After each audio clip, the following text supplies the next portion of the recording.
The casket is small. Too small. That's my first coherent thought as they lower Caleb into the ground. My 9-year-old son's final resting place. My hands won't stop trembling. I've tried pressing them against my black dress, gripping them together until my knuckles turn white, even shoving them into my pockets. Nothing works. The tears flow endlessly, silent rivers down my cheeks that I no longer bother wiping away. My stomach knots with each mechanical whir of the pulley system lowering his casket, and my knees threaten to buckle beneath me. The cemetery worker nods at me, waiting for some signal that I'm ready for this moment. I'll never be ready. 8 months ago, the doctors finally named the monster stealing my son's strength. Rare blood disorder, they said, as if labeling it might make it less terrifying. Caleb took the news better than I did, his small face serious but determined as the doctor explained the treatments. "Will it hurt?" he asked, his voice steady.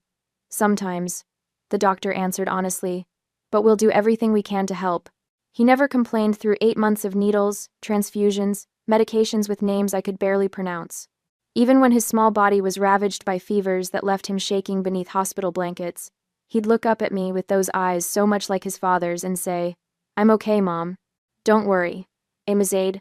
Now I stand alone beside his grave, the ache of their absence, a physical pain as sharp as the loss itself. My parents, who should be standing beside me. My sister Victoria, who promised she'd always be there for us. Melissa, my best friend since 3rd grade, who held my hand through my divorce but couldn't be bothered to show up today. I pull out my phone, a reflexive gesture I immediately regret. Victoria's Instagram feed loads automatically. Photos of her engagement party at the Grand Horizon Hotel flood my screen, happening right now, at this exact moment. There she is, champagne glass raised, diamond glittering, our parents beaming beside her. The timestamp shows it was posted 20 minutes ago, while I was listening to the minister speak words that couldn't possibly capture who Caleb was.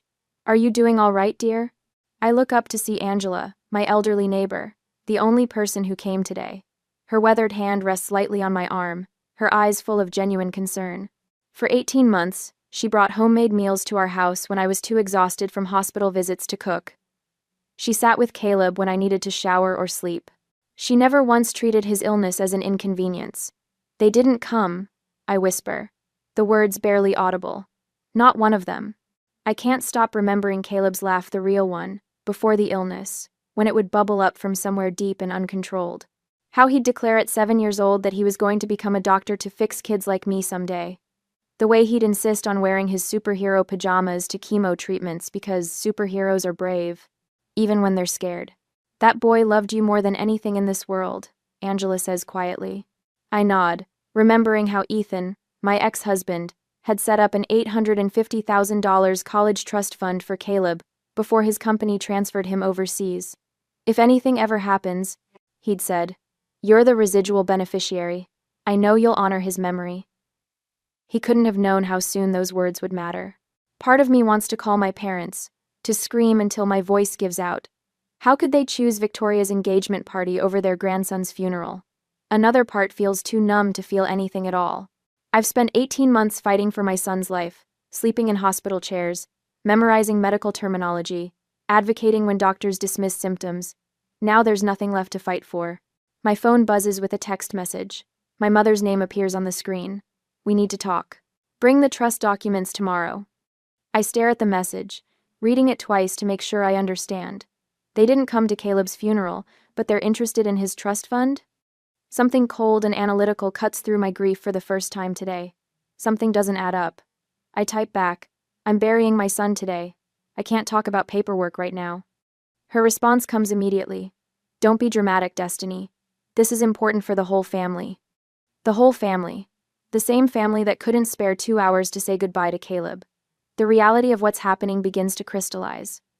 This isn't just about money, it's about the last thing I have from my son, his legacy, the future he'll never have. I realize with sudden clarity that I'm alone in this fight. My parents, Victoria, even Melissa, they're united, coordinating, while I'm vulnerable and isolated in my grief. What have they been planning? For how long? Angela notices my distress. "What is it?" I show her my mother's message, watching her face harden as she reads it. "Oh dear," she says softly. "They can't possibly think." I turn off my phone completely. Whatever they want, it can wait. This moment belongs to Caleb. I won't let them take that from me too. Angela places a gentle hand on my shoulder. You're not alone, dear. I'm here. The cemetery worker approaches hesitantly. I'm sorry, but we need to finish the service. I look at Caleb's casket, suspended above the open earth. Am I supposed to walk away now? Leave him here alone? My body feels frozen, unable to take that first step away. Angela steps forward. Give her a moment, please. She's saying goodbye to her boy. The worker nods and steps back, respecting the boundary Angela has created. I reach into my pocket and pull out Caleb's favorite action figure, the one he insisted on keeping with him through every hospital stay. I kneel beside the grave and place it gently on top of his casket. I'll protect what's yours, I promise, I whisper. As I stand, something shifts inside me. Through the fog of grief, a small spark ignites. I don't know what tomorrow will bring, but I know one thing with absolute certainty. They will not take my son's legacy without a fight. The morning after the funeral dawns gray and drizzly, matching my mood as I drive to my parents' colonial-style home in Oakwood Heights. I grip the steering wheel too tightly, my knuckles whitening with each mile closer to their house. My throat constricts at the thought of seeing them after yesterday after they chose Victoria's engagement party over their own grandson's funeral. I park behind a familiar silver BMW, Melissa's car. Of course she's here too. The front door opens before I reach it. My father stands in the entryway, his face a practiced mask of paternal concern that doesn't reach his eyes. Destiny, come in. We've been waiting. The living room feels like a boardroom. Victoria sits primly on the cream sofa, legs crossed at the ankle, her blonde hair swept into a perfect chignon. Melissa perches beside her, studying her manicure with sudden fascination when I enter. My mother stands by the mantel, one hand resting on a framed family photo where we're all smiling a performance for the camera. No one mentions Caleb. No one says they're sorry. My father doesn't waste time. He walks to the mahogany coffee table where a folder lies open, papers arranged in neat stacks. We need to reallocate the trust with Victoria as trustee, he announces, sliding a document toward me. Sign here and here. I don't reach for the pen. What are you talking about? Victoria uncrosses her legs and leans forward. Destiny, you're in no condition to manage this kind of money. We're trying to help. My mother steps closer, her voice honeyed with false sympathy. You've always been impulsive with finances. Remember that boutique you wanted to open after college? Thank goodness your father talked you out of it. I glance at Melissa, hoping for some flicker of the friendship we once shared. She meets my eyes briefly before looking away, her silence confirming her allegiance. We've already spoken with Ethan's lawyer, my father says, tapping the papers. Given your mental state, he agrees this is the prudent course. The words hit like physical blows. I pick up one of the documents, recognizing legal language about mental competency evaluations. Another page catches my eye: research on trust law dated 14 months ago, when Caleb was first hospitalized. You've been planning this since Caleb got sick, I whisper, the realization burning through me. While I was sitting beside his hospital bed, you were researching how to take his money if he died. Victoria sighs dramatically. You're exaggerating again. That's exactly why we're concerned. My father pulls out another document, sliding it across the table. If you refuse to sign, we're prepared to petition for guardianship. The court will understand that grief has compromised your judgment. The full scope of their betrayal crystallizes. They dismissed Caleb's illness for 8 months, calling me overprotective when I insisted something was seriously wrong. Now I understand why they were positioning themselves all along, waiting for the worst to happen. My world shifts, reality reconstructing itself around this terrible truth. Memory after memory realigns in this new light. My mother 10 months ago. It's probably just anemia, Destiny. You always make mountains out of molehills. My father, when Caleb needed specialized treatment. These doctors are taking advantage of your anxiety. He just needs vitamins. Victoria, declining to visit him in the hospital. Hospitals are depressing. Besides, he's just going to get better anyway.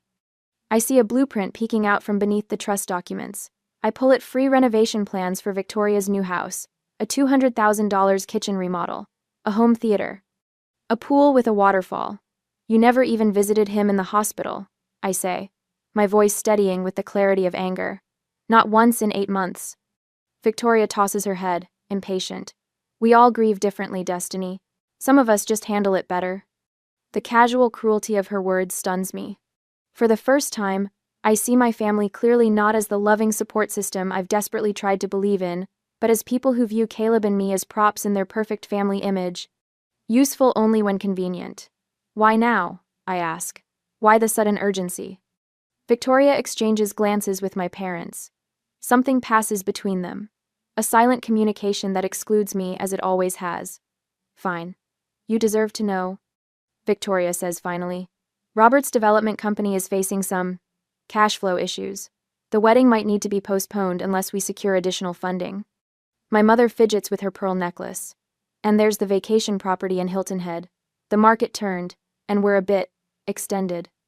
We're not villains, Destiny, my father says, his tone softening to the one he uses when closing business deals. We're family facing difficult circumstances. Melissa finally speaks, her voice small. My divorce will be final next month. Victoria promised me a position at Robert's company. I need this, Destiny. I have the twins to think about. I see them now, not cartoon villains, but frightened people willing to sacrifice me to maintain their lifestyles, their status, their comfort. If you don't sign, we'll have to take more drastic measures, my father warns, his kindly mask slipping. My mother reaches for my hand. After everything we've done for you and Caleb all these years, I almost laugh. What exactly have they done? Sent birthday cards with $20 bills? Called once a month to ask superficial questions about our lives? Don't make this harder than it needs to be, my father says, voice hardening. You're not thinking clearly. Victoria checks her watch. We need this resolved within 60 days, before Robert's next project financing deadline. The desperation in their eyes tells me everything. They need Caleb's money, my money now, to solve their problems. I stand, gather the documents, and place them back in the folder. I need time to think, I say, heading for the door. Destiny! My father's voice carries the sharp edge I remember from childhood arguments. Don't walk away from this table. I close the front door behind me with quiet finality. In my car, I press my forehead against the steering wheel, overwhelmed by what just happened. My phone buzzes with a text from Angela. How did it go? I'm here if you need to talk. Before I can respond, another call comes through Ethan's parents. I answer with shaking hands. Destiny, dear. Martha's voice is warm with genuine concern. We just heard about the funeral. We're so sorry we couldn't be there. We were in Europe and just got the news. We loved that boy so much, George adds, his voice breaking. Their grief sounds real, their concern authentic, unlike the calculated performance I just witnessed from my family. As I hang up, I remember something Ethan mentioned when setting up Caleb's trust. If you ever have questions, contact Richard Donovan. He's the best trust attorney in the state. For the first time today, I feel a flicker of hope. I'm not alone in this fight. Angela, who saw how I cared for Caleb every day. Ethan's parents, who loved him without condition. Richard Donovan, who knows exactly what Ethan intended for Caleb's money. I start the car, my decision made. I won't try to fight this battle alone. I reach for my phone and find Richard Donovan's number in my contacts. Mr. Donovan's office? A receptionist answers. I need to speak with him immediately, I say, surprising myself with the steadiness in my voice. It's about the Caleb Walker Trust. That same day, the law office of Richard Donovan gleamed with polished wood and leather-bound books. I clutch my folder of documents so tightly my knuckles turn white. After 2 sleepless nights researching trust law online, I'm still not sure I understand what rights I have or how my family could attempt to take Caleb's legacy from me. Richard rises from behind his mahogany desk when his assistant shows me in. He's older than I expected, with silver hair and reading glasses perched on his nose. His handshake is firm, his eyes kind but assessing. Mrs. Walker, please have a seat. I'm very sorry about your son. Thank you. My voice catches. I've heard those words dozens of times in the past week, but his tone carries genuine empathy rather than obligation. I slide the folder across his desk. These are all the documents I have about Caleb's trust. My ex-husband Ethan set it up before his company transferred him overseas. Richard opens the folder, scanning the contents with practiced efficiency. He nods occasionally, pausing to read certain sections more carefully. The silence stretches until I can't bear it. My family wants me to sign over control of the trust.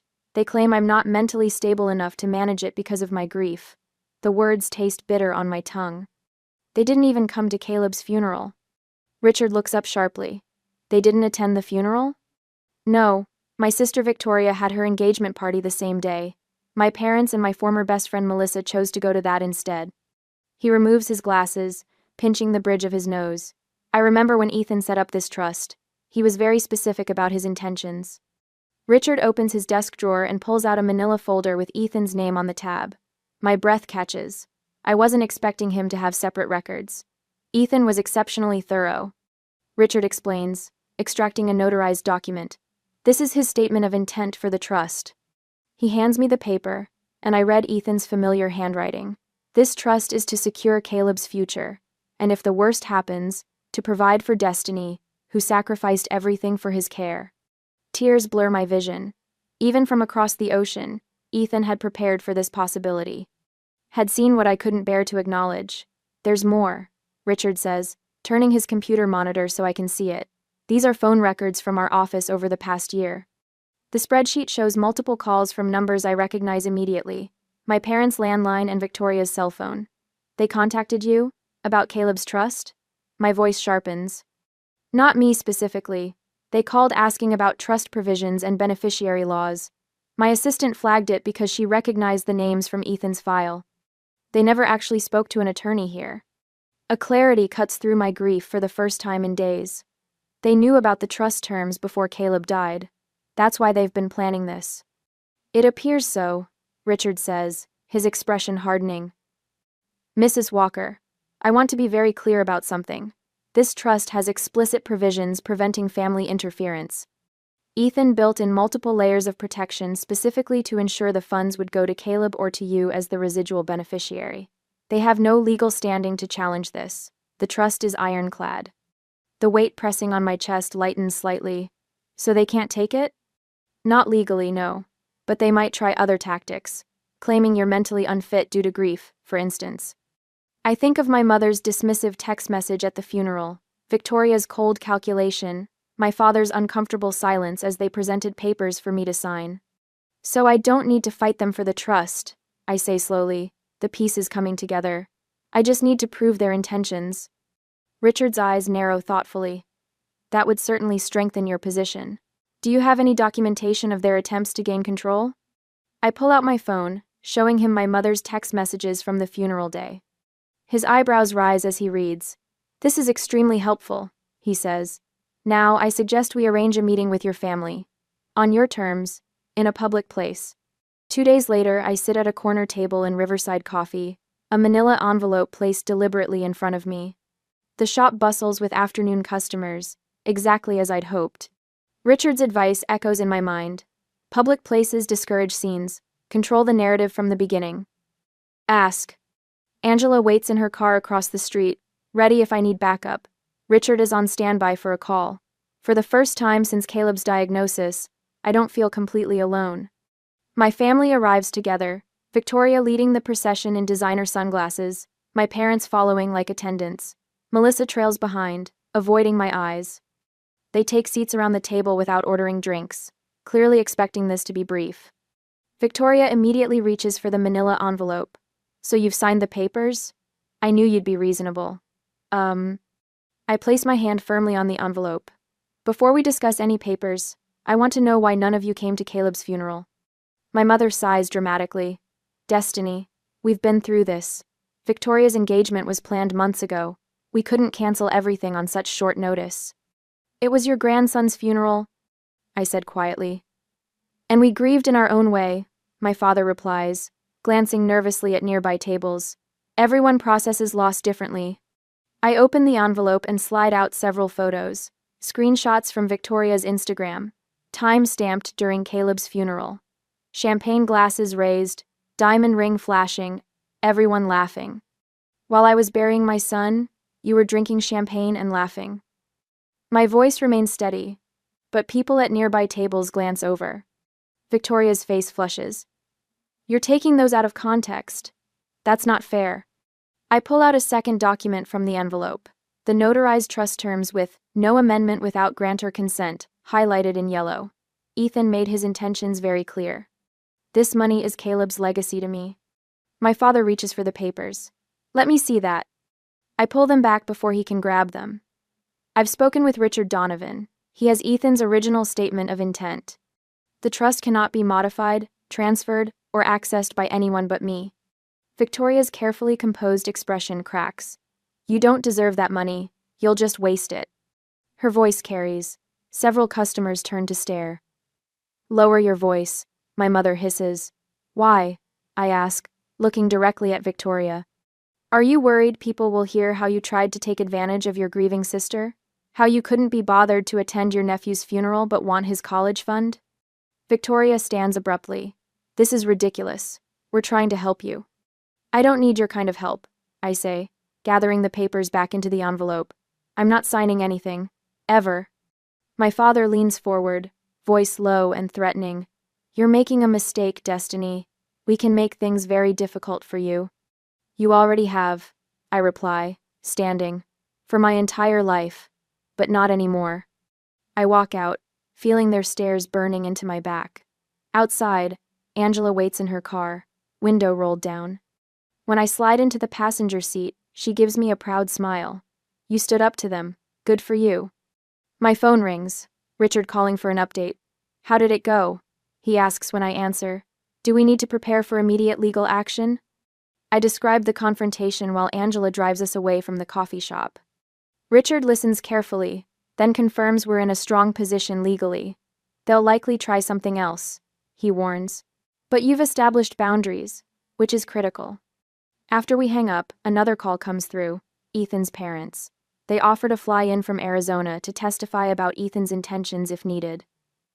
We always knew Caleb's care was your priority. Ethan's mother says, we'll support you however we can. A text message follows from Mark, my former co-worker who visited Caleb regularly during his hospital stays. Angela told me what's happening.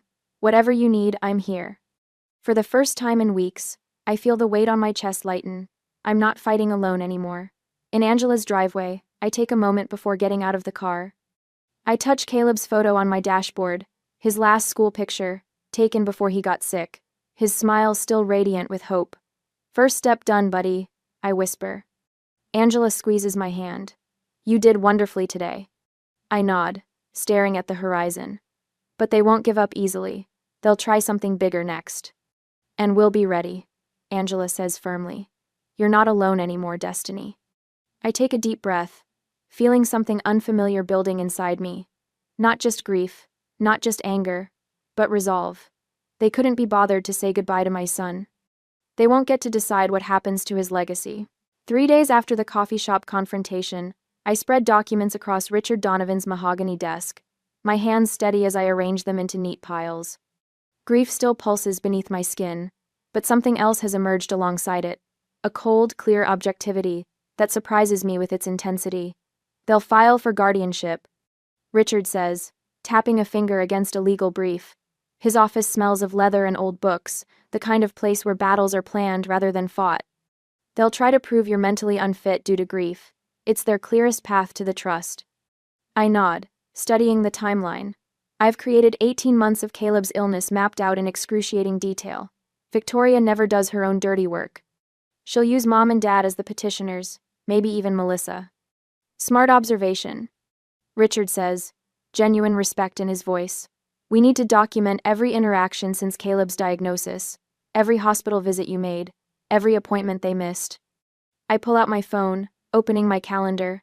I have records of all appointments. I can prove I never missed a single one. My voice catches slightly. Not even the day after Ethan left abroad. Richard makes a note.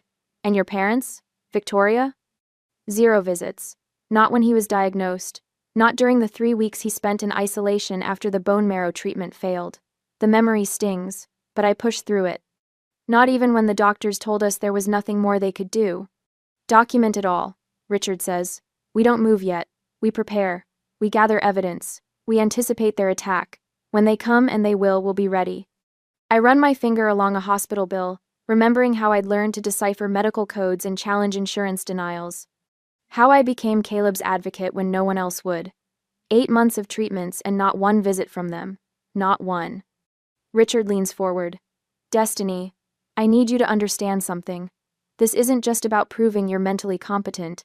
It's about proving they never cared about Caleb, only his money. The words hurt, but the truth in them steadies me. Then that's exactly what we'll prove. Over the next hour, we sort through financial statements showing my meticulous handling of Caleb's medical expenses. Richard brings in a notary to witness my signing of affidavits. The preparation feels like building armor, each document another plate of protection around Caleb's legacy. They'll claim your grief makes you unstable. Richard warns. We need to counter that narrative before they can establish it. Angela has kept a journal, I say, surprising myself with this knowledge. She documented every time she helped with Caleb during his illness. She told me yesterday. Richard nods approvingly. Perfect. A neutral third party's observations will carry significant weight. I pull out my notebook. I've also contacted Caleb's primary oncologist and his school teacher. Both are willing to provide character statements. Excellent, Richard says. Now, what about Ethan? His intention when creating the trust could be crucial. I called his parents last night. They're coordinating with his attorney to document his original intentions. The words come easily now, each strategic move clear in my mind. And I've installed security cameras at my house. If they try to confront me again, it'll be documented. Richard makes a note. I'm consulting with Dr. Elizabeth Warner tomorrow. She's a psychiatric expert who can evaluate you and counter any mental fitness challenges they might bring. I hesitate before sharing my next thought. I've been collecting screenshots. Every time they dismissed Caleb's illness as nothing serious. Every text where they claimed I was overreacting. My voice hardens. They created a pattern of minimizing his condition, while simultaneously planning to take his trust fund. That's exactly the kind of evidence we need, Richard says quietly. Not just to defend you, but to expose their motives. I stare out his office window at the autumn leaves dancing across the parking lot. Caleb loved fall, the colors, the smell of cinnamon, the way leaves crunched beneath his feet. Last October, I'd wheeled him outside the hospital just so he could feel the crisp air on his face. Are you all right? Richard asks. Just remembering, I say, returning to the present. What else do we need?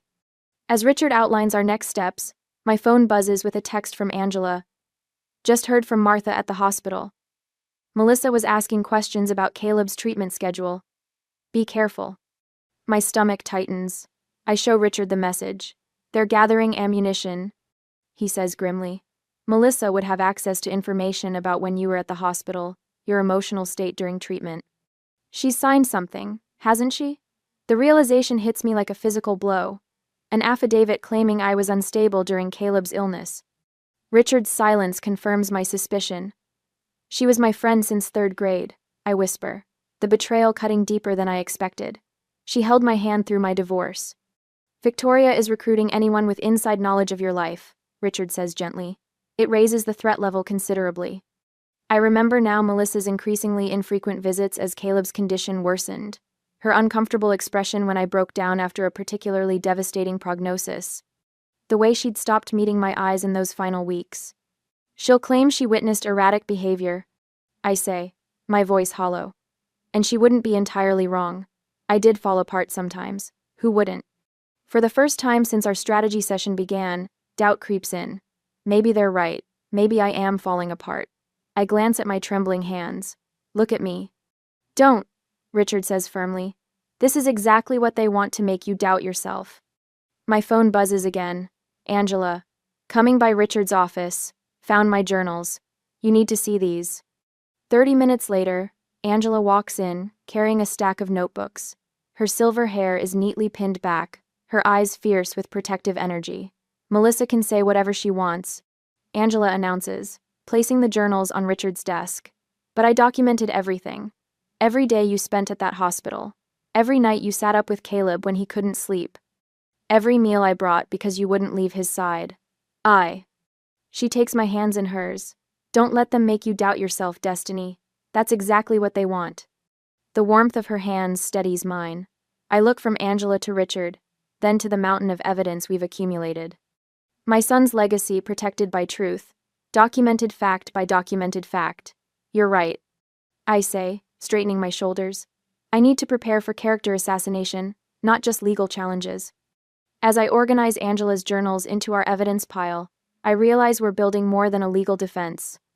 We're creating a monument to the truth of who really stood by Caleb when it mattered and who didn't. Later that evening, after Angela left, my hands shook as I taped the last photo to the evidence board in Richard's office. It shows my parents at Victoria's engagement party, champagne glasses raised in celebration exactly 42 minutes after Caleb's casket was lowered into the ground. That's the final piece, Richard says, stepping back to survey our work. The conference room wall has transformed into a comprehensive timeline of betrayal, medical records showing every appointment I attended, financial statements proving responsible management of Caleb's medical expenses, witness statements from hospital staff, neighbors, and Caleb's teachers. A documented 18-month absence of my family during Caleb's illness. Will it be enough? I ask, straightening a document that details Victoria's unauthorized access to Caleb's medical files. Richard adjusts his glasses, his expression serious but confident. They'll file for emergency guardianship claiming you're mentally unfit, but we've anticipated every argument they could make. He taps the notarized statement from Ethan's parents. This alone makes their position legally tenuous. I trace my finger along the timeline we've created. 8 months of hospital visits, countless nights sleeping in uncomfortable chairs beside Caleb's bed. The treatments, the hopes, the setbacks, all documented with meticulous care. I never thought I'd need to prove I was a good mother. I whisper. You shouldn't have to, Richard says, placing a supportive hand on my shoulder, but people who want what isn't theirs will create whatever narrative serves them. As if on cue, my phone buzzes with a text from Angela. I read it aloud. 23 neighbors signed the character petition. A small victory, but each one strengthens our position. I've spent the past week gathering an arsenal of truth against my family's inevitable attack. Security cameras now monitor my home, recording any uninvited visits. I've documented every text, every voicemail, every social media post, where Victoria subtly questions my mental state. They're painting me as unstable, I say, staring at Victoria's recent Facebook post asking for prayers for family members struggling with mental health issues after loss. The comments section overflows with sympathetic responses, none mentioning that she didn't attend her nephew's funeral. Richard nods grimly. Classic strategy. They can't win on legal grounds, so they're trying to win in the court of public opinion first. The phone on his desk rings. Richard answers, his expression darkening as he listens. I see. Thank you for letting us know. He hangs up and turns to me. That was my contact at Memorial Hospital. Someone requested Caleb's complete medical records yesterday. My stomach drops. Who? Victoria used an old emergency contact form to gain access. The room seems to tilt slightly. They'll twist everything, I say, my voice rising. They'll find the one time I questioned a medication dosage or got emotional with a nurse and use it to make me look incompetent. They're getting desperate, Richard says. This confidentiality breach shows how far they're willing to go. I grip the edge of the table to steady myself. What else are they doing that we don't know about? Richard opens his laptop. Let's find out. He types quickly, then turns the screen toward me. They've been calling your former colleagues at the marketing firm. A LinkedIn message from my old supervisor appears. Destiny, your sister called asking about your emotional stability during your employment. What's going on? Call me. They're building a case against me on every front, I say, the anger finally breaking through my grief. They're trying to erase everything I did for Caleb. Richard closes the laptop. We need to add a defamation counterclaim to our strategy. This goes beyond the trust now they're attacking your reputation. I think of Caleb's brave face during treatments, how he never complained even on his worst days. If my 9-year-old could face down death with courage, I can face down my family with the same resolve. Let them try. I say, my voice steadier than it's been in weeks. We have something they don't. What's that? Richard asks. The truth. I answer, turning back to our evidence board. Every moment I spent with Caleb, every decision I made for him, every sacrifice, it's all here. They can't erase that. Richard nods approvingly. I'll update our legal response package to include their recent actions. By night, we've refined our strategy, accounting for Victoria's escalating tactics. Richard confirms, our legal response is complete, character witnesses prepared, evidence organized, counterclaims ready. Angela calls as I'm driving home. The security system is working perfectly, she tells me. I tested it once again while you were gone. Thank you, I say, feeling a rush of gratitude for this woman who's become more family to me than my actual relatives. Ethan's parents arrive tomorrow. They're bringing documentation about the trust's original purpose. You've done everything possible to protect Caleb's legacy, Angela says firmly. Now we wait for them to make their move. As I pull into my driveway, I realize something has shifted inside me. The paralyzing grief hasn't disappeared, but it's been joined by something else, a fierce, protective anger that burns away the fog of despair. I'm not afraid anymore. I'm angry. And I'm ready. The next morning, the sheriff's knock hits like a hammer. When I open the door, his face is professionally blank as he extends a thick manila envelope. Destiny Walker? You've been served. My fingers tremble as I take it. The weight feels wrong, too heavy for mere paper, too light for the destruction it contains. The sheriff tips his hat and leaves while I stand frozen in my doorway, the envelope burning against my skin. Inside, I spread the documents across my kitchen table and scan the heading. Emergency petition for guardianship. My stomach lurches. They're not just coming for Caleb's money anymore. They want control of me. The phone rings. Richard. They filed, I say, my voice hollow. I know. Just got the notification. How are you holding up? I stare at the affidavits attached to the petition. Melissa's signature jumps out first 3 pages, detailing every moment of weakness she witnessed during Caleb's illness. The times I forgot to eat. The night I sobbed uncontrollably in the hospital hallway. The morning I couldn't remember if I'd taken my own medication. They've twisted everything. I whisper. They quoted his medical records. Things I told the doctors in confidence. Victoria shouldn't have had access to those files, Richard says, his voice hardening. That's our countermove. The hospital ethics committee is already investigating. I flip to the next page. Financial statements showing my depleted savings account. 18 months without steady income while caring for Caleb had drained everything.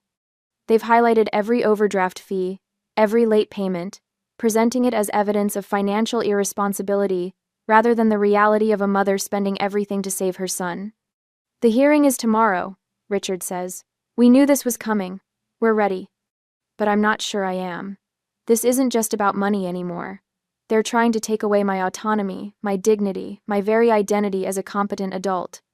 The document before me paints a picture of a woman falling apart, unable to make rational decisions, a danger to herself without proper supervision. Have you seen the newspaper? Richard asks quietly. I pull up the local news website on my phone. There they are, my parents, sitting in their immaculate living room, sorrow etched into their carefully composed expressions. The headline makes me nauseous.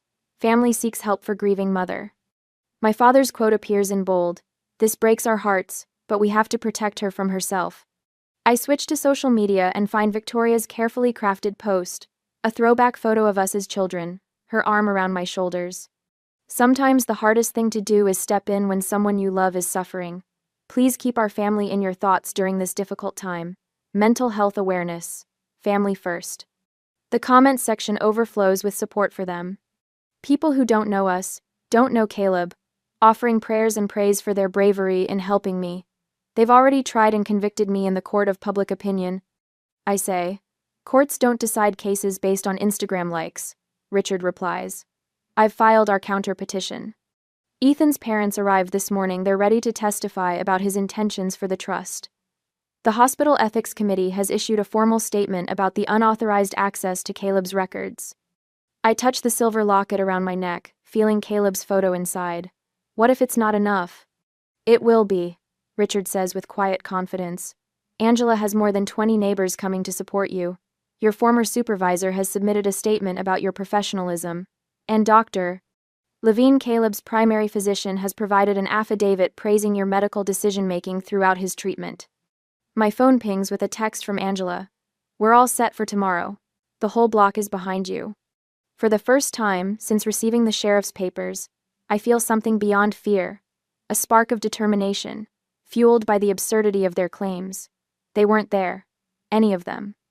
Not for one chemo treatment, not for one blood transfusion, not for one night when Caleb's fever spiked to 104 and I thought I might lose him right there in the pediatric oncology unit. I've also submitted the security footage. Richard continues, showing Victoria and your mother trying to enter your house last week when you were meeting with me. I remember coming home to find the doorbell camera notification, watching the recording of them testing doorknobs, peering through windows. We're hitting back with everything, Richard says. The restraining order request has been included in our counter petition. I look at the documents spread across my table, their lies printed on legal letterhead, made official with court stamps and case numbers. Tomorrow, a judge will read these words and make decisions about my life based on them. Get some rest, Richard advises. Tomorrow's going to be intense. But rest doesn't come. I'm reviewing my testimony for the fourth time when the doorbell camera alert flashes on my phone at 9:48 p.m. Victoria stands on my porch, alone. I consider ignoring her, but something tells me to face this. I activate the recording function on my phone before opening the door, keeping the security chain latched. What do you want, Victoria? She looks different than at the coffee shop confrontation, softer somehow, her expression concerned rather than confrontational. If I didn't know better, I might believe she actually cares. Can I come in? Just to talk? She asks, her voice gentle. No. Her shoulders drop slightly. Destiny, please. This doesn't have to be so public. So ugly. You made it public when you gave that interview. You made it ugly when you accessed Caleb's private medical records. Victoria glances toward the security camera, clearly aware she's being recorded. I'm offering you one last chance to avoid public embarrassment. Drop your opposition to the guardianship petition. Sign over control of the trust to me as administrator. We'll withdraw the petition, and no one ever has to know about your episodes. The word hangs between us like poison. Episodes? The night you called Melissa at 3 a.m., hysterical about Caleb's breathing. The time the hospital nearly called child services because you couldn't remember when he'd last taken his medication. Her voice remains sympathetic, but her eyes are cold. We'll destroy your reputation completely. Everyone will know how unstable you are. I feel a strange calm settling over me. I think you should leave now, Victoria. Her mask slips then, just for a moment. But it's enough. Rage flashes across her features before she composes herself. You think you deserve that money? You were always the burden. The problem child. The disappointment. She leans closer to the door. We carried you your entire life. Now it's time you did something for this family. I close the door without another word, my hands steady for the first time today. I immediately call Richard, forwarding him the recording. Perfect, he says after listening. Her mask finally slipped. This is exactly what we needed. It's past midnight when Angela arrives with an overnight bag. I thought you could use some company, she says, setting a thermos of tea on my kitchen table. Thank you, I whisper, unsure if I can explain how much her presence means. Tomorrow we show them what real strength looks like, she says, squeezing my hand. My phone lights up with a text from Richard. Everything is ready. Ethan believed in you. So do we. I can't sleep, so I sit in Caleb's room instead, holding his favorite stuffed dinosaur. The glow-in-the-dark stars we stuck to his ceiling still shine faintly. I take out my locket and open it to see his smiling face. Tomorrow is for you, buddy, I whisper to his photo. For your legacy. For the first time since the sheriff knocked on my door, I feel something beyond fear or determination. I feel ready. The next morning, I enter the courtroom with my head high, flanked by Richard, Angela, and Ethan's parents. The polished wood and solemn atmosphere remind me of a church, a temple where truth should matter more than performance. Victoria, my parents, and Melissa sit on the opposite side, their faces arranged in expressions of practiced concern. My stomach knots as I take my seat. It's been 48 hours since the sheriff served me with papers claiming I'm mentally unfit to manage my own affairs, let alone my son's legacy. Richard squeezes my arm gently as we settle at the defendant's table. All rise for the Honorable Judge Marion Peabody. A stern-faced woman in her 60s enters, her silver hair pulled back in a severe bun. She reviews the emergency petition with narrowed eyes before addressing the courtroom. These are serious allegations. I expect both sides to present evidence, not emotion. Her gaze sweeps across both tables. Mr. Harrington, you may begin for the petitioners. Now. Cited calls. My family's attorney rises, his expensive suit and confident posture, reflecting their certainty they'll win. Your Honor, this is a case of a family desperately trying to help a daughter and sister who is spiraling after an unimaginable loss. He walks toward the bench, presenting documents with practiced solemnity. Miss Walker has exhibited concerning behaviors since her son's passing. Erratic financial decisions. Isolation. Refusal to accept help from those who love her most. I clench my fists under the table as he continues painting me as unstable and dangerous to myself and Caleb's money. When Melissa takes the stand, my chest tightens. Destiny changed during Caleb's illness. She testifies, avoiding my eyes. She became obsessive about treatments, paranoid that doctors were missing something. She'd call me at 3 a.m, hysterical. The memory of those nights slashes through me sitting beside Caleb's hospital bed, terrified as his fever spiked, reaching out to someone I thought was my friend. My isolation wasn't paranoia, it was abandonment by the people testifying against me now. My mother takes the stand next, dabbing at tears that appear on command. We're heartbroken watching her self-destruct. This isn't about money, it's about protecting our daughter when she can't protect herself. The judge's expression softens at my mother's performance. A cold wave of fear washes over me. She's buying their act. Then Richard stands, and everything shifts. Your Honor, what we're witnessing today is not concern, but calculation. His voice fills the courtroom with quiet authority. Miss Walker hasn't self-destructed, she's been systematically targeted by family members who abandoned her during her son's illness but suddenly appeared when they learned of his trust fund. He begins methodically dismantling their case, presenting complete hospital records that chronicle every appointment I attended, every treatment decision I researched and approved, every night I slept in a hospital chair. Now I'd like to call Miss Catherine Winters, Hospital Records Administrator. A middle-aged woman with kind eyes takes the stand and confirms what Richard suspected.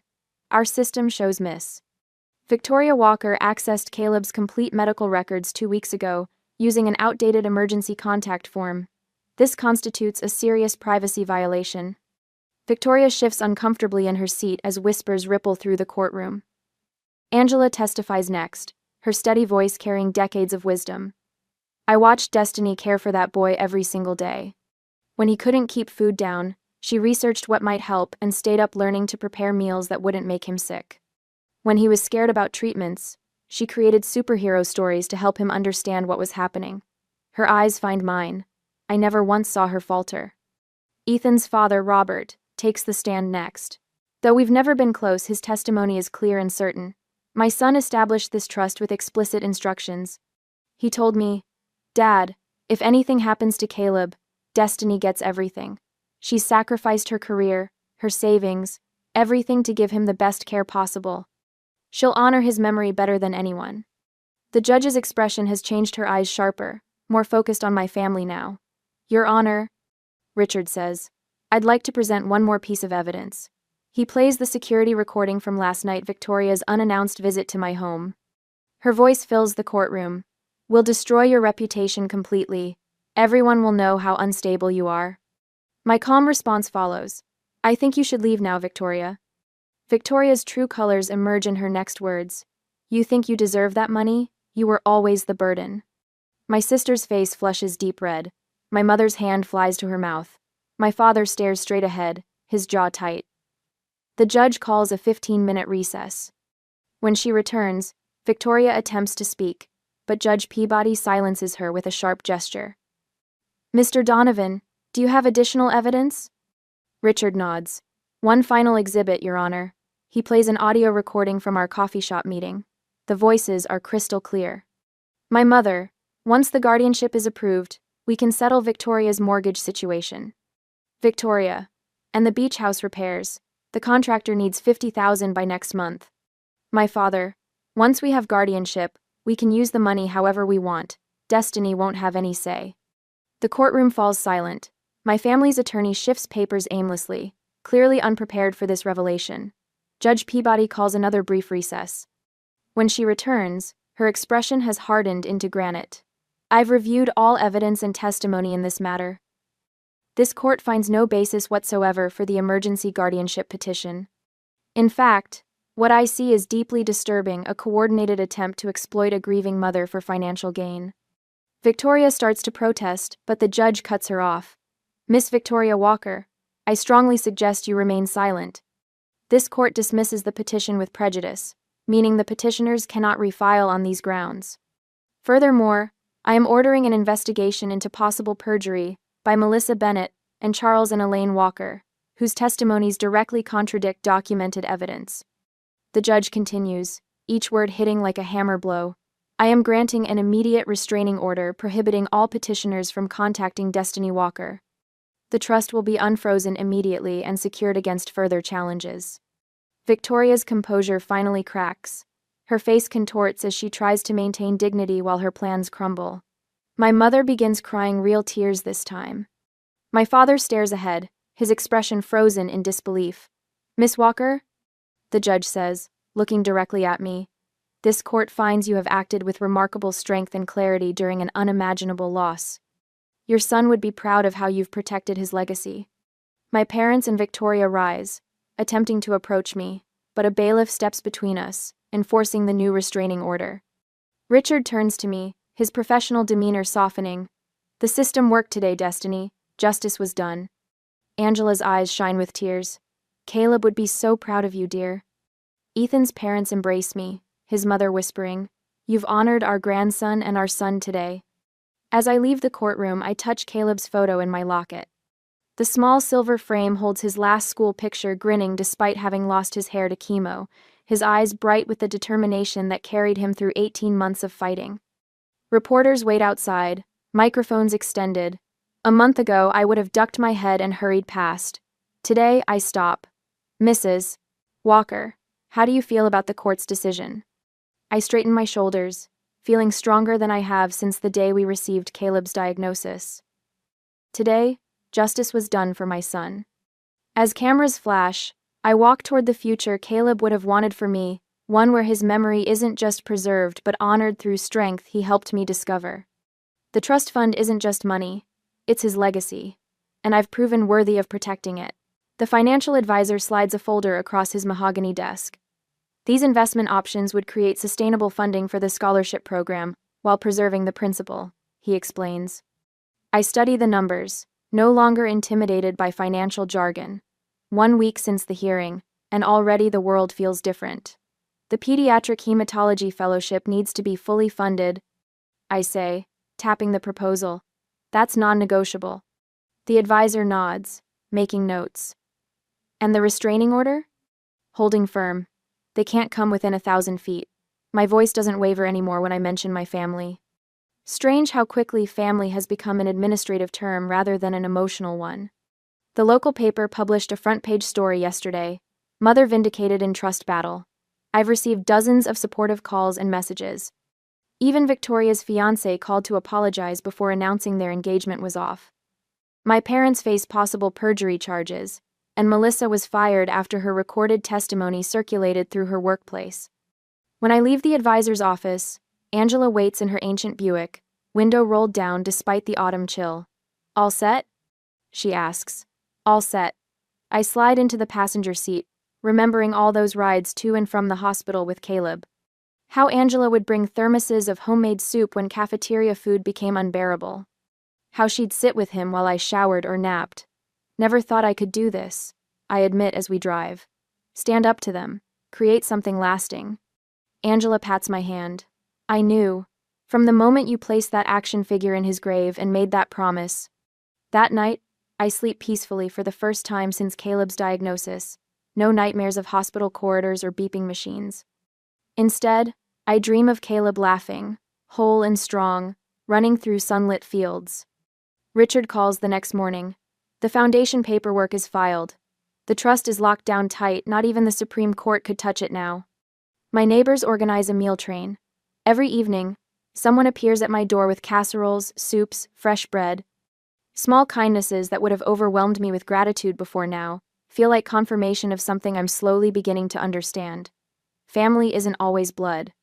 I pull out a photo of Caleb, not a hospital photo, but one from before, at the beach, his smile wide beneath a baseball cap. For the first time, I can look at it without dissolving into tears. I know what to do with your legacy now, buddy, I whisper. 6 months later, I stand in the pediatric blood disorder unit where Caleb spent so many hours. The walls are brighter now, painted with underwater scenes that Caleb would have loved. A plaque beside the nurse's station reads, Caleb Walker Memorial Wing.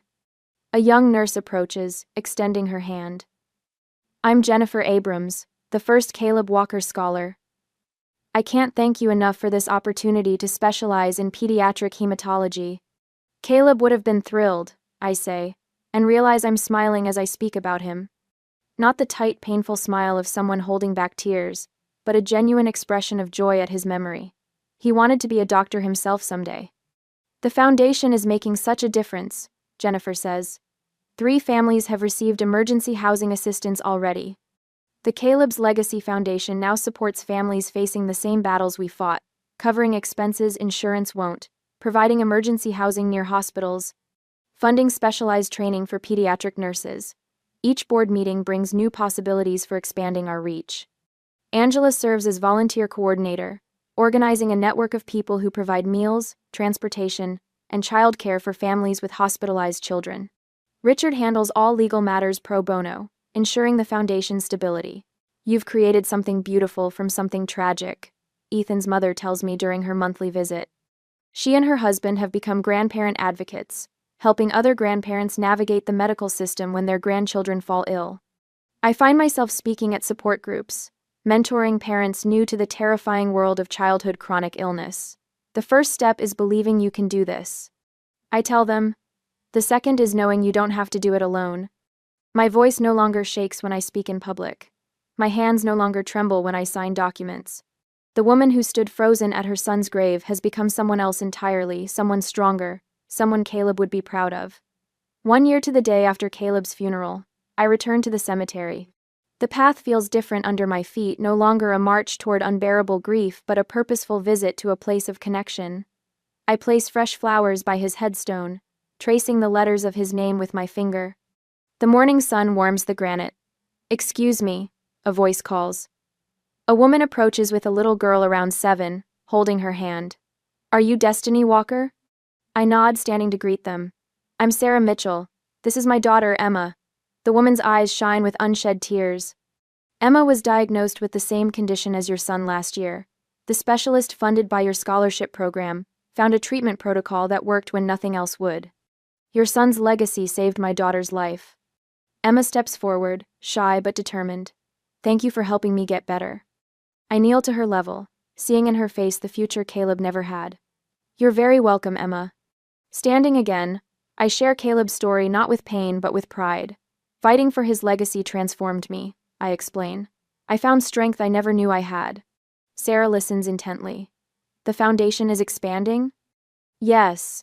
We're funding research into rare blood disorders starting next quarter. Angela's joining the board officially, and Richard's structuring the research grants. Ethan's parents are heading up the grandparent advocacy program. When they leave, I reach into my pocket and pull out Caleb's favorite action figure, the same one I'd placed in his grave a year ago. The cemetery worker had retrieved it for me after the service, understanding my immediate regret at parting with it. I place it gently against his headstone. I kept my promise, Caleb. Your legacy is safe and growing stronger every day. Standing in the same spot where I once felt utterly abandoned, I'm surrounded by the presence of those who've become my true family, not bound by blood but by something stronger. Choice, loyalty, and love. The family that matters isn't always the one you're born into, I say softly to Caleb. It's the one that stands beside you when you need them most. Angry. As I walk back to my car, the morning sun warm on my face, I realize something profound. Sometimes the deepest betrayal leads to the most powerful transformation. I'm not just surviving now, I'm living the life that honors everything Caleb taught me about courage.